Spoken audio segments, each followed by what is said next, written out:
It's my great honor to say a few words in tribute to our wonderful Aunt Patricia on behalf of her North Carolina family. Growing up, my mother's side of the family, the Fishers, was always a little confusing. It was a large crowd. They covered a wide range of ages. They were scattered over a large area. And Aunt Patricia was the youngest girl in the bunch, just a couple of years older than Diane. In fact, she always said Patricia felt more like her sister than anything. It's funny how the military played a role in the family, with Jack and HP being in service.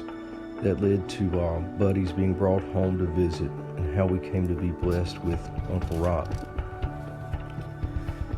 We were fortunate to have Aunt Patricia and Uncle Robbie living here for a while, but most of the time they were away in exotic locations like Cuba or Bermuda or even Kentucky.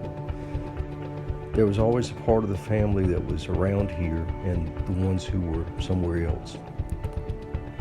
Family reunions were always big deals, either small, informal ones that would happen when circumstances would allow, or the official Fisher reunion that happened the first week in August, always the hottest time of the year. When they would come home, it was a sweet time of togetherness, pig pickings, fish fries, barbecue chicken, homemade ice cream. What I think everyone remembers about Aunt Patricia is how easy she was to be around. She was so kind and easy to talk to. She was a great listener and always made you feel at ease. Christy would say that Aunt Patricia could always be counted on to give great advice. She was sweet, loving, small in stature, but full of life. She was funny and a true pleasure to be around.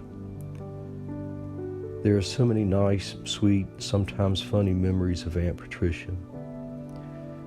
When we were kids, she had a unique way of disciplining Everett and Terry involving hot sauce. My dad always thought that was hilarious. Everyone remembers the way she would sit out on the deck and enjoy her morning coffee and slip out later for a cigarette. We remember how she loved Diane's butter beans. It seemed like no matter where she traveled, North Carolina was always home. Later in life, she and Aunt Neil became great running buddies and went on many adventures. They could always be counted on to get into some kind of mischief. When they came to visit, they always seemed to stay in some of the most questionable hotels in town. Somehow things always worked out though, and they had a way of making friends wherever they went. A famous event from family history that Christy reminded me of was the time at the cookout at Madison's when she and Aunt Neil slipped off to get up to something. They got so tickled they had to stage a water fight to cover up a bladder control issue.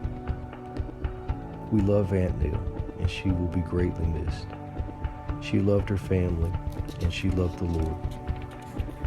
1 Corinthians 2:9 says, "What no eye has seen, no ears heard, and what no human mind has imagined, God has prepared for those who love Him." Aunt Patricia has seen that now. She's happy, her body is restored, and she's with the Lord. We are so grateful we were blessed with her in this life, and we look forward to that day when we will all be reunited in heaven.